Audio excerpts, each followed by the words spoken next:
Well, we're here at FanFest in Indy for a showdown that feels bigger than just the title. We got playoff seeding, legacy, and a Heisman duel. Fernando Mendoza, Julian Sayin, they rank the top two in Heisman Trophy odds entering this week. They are the only two Big Ten quarterbacks ever with a 70% completion percentage and 30-plus passes, touchdowns during that 12-0 start. So we mentioned it all. We got Fernando Mendoza and Julian Sayin going at it. Top two in the Heisman odds. We are going to now break down 5 different categories and who is better in each of those categories. And Danny, we are going to start with you, and we're going to start with arm strength. So between Mendoza and Sayin, who has the edge with arm strength? I'll give the edge to Fernando Mendoza. I think he does have a little bit of more top-tier arm strength. Julian Sayin's been awesome, but I do think he throws more of a touch pass, and I think he probably has it in him, but Fernando Mendoza's been able to showcase it more, and I think that's one of the big reasons why our very own Mike Renner has him as the top quarterback in the NFL draft class coming up. He's a little bit bigger bodied. He's got a little bit more top-tier arm strength, so I'll give the edge to Fernando Mendoza. All right, the edge for Mendoza for that one. Cardale will come to you next. When it comes to accuracy, who has the edge? Oh, this one is tough, but you got to go with a guy who's completing 80% of his passes. Julian Sayin has been phenomenal all year, and I think that's the biggest thing that has him right now in this Heisman conversation, because he is doing some unprecedented type of things and completing 80% of his passes over 11 to 12 games into this part of the season. So with the accuracy, just because of the numbers, I got to give it to Julian Sayin. Okay, so right now we're split. This is good. This is good. Now, when it comes to athleticism, you really can make a case for either one of them. But, Danny, who are you going with?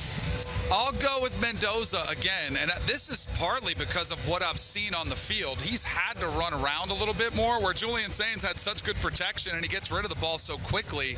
He's pretty much had the edge there, so I'll go with Fernando Mendoza. Going to Mendoza with that one.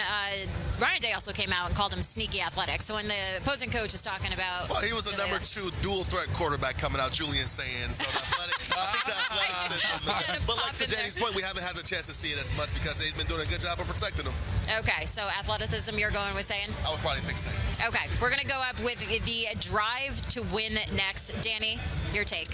So this one's easy again because we haven't seen Julian Sayin have to do it, but not only have we seen it this year at Penn State when you needed the drive to win the game, and it was an unbelievable drive for Fernando Mendoza, including starting off with a sack when it's 2nd and 22, and he delivered a couple bullets there. And then, of course, the insane catch from Omar Cooper Jr. Not only there, but at Cal, we saw him go 98 yards with my boys. Like, he's had to do it multiple times when he was at Cal. So Fernando Mendoza gets the edge because I haven't seen Julian Sayin have to do it yet. That's fair enough. Okay, now you're both going to get your pick to win the Heisman, and who has the edge with that one? Cardale, we'll go with you first.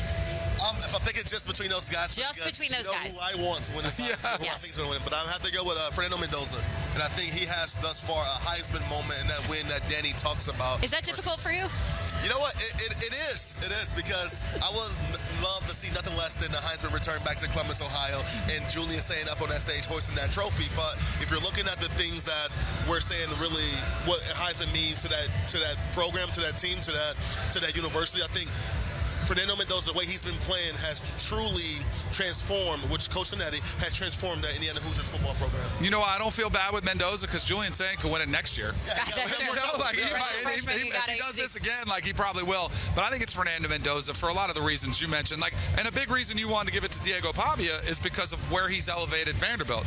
Now we've seen Fernando Mendoza even elevate a place, because last year they were really good too, but Curtis Rourke was a good quarterback. Now you've got a great quarterback, and you've got him at an undefeated team and a number 2 ranking and a chance to play for a national championship. Fernando, and again, setting the record for school touchdown passes. I think it's Fernando Mendoza, and I do think it's going to come down to this weekend. I do think if he wins it, I said this earlier, if he wins this game, I think it's a landslide that he wins the Heisman Trophy.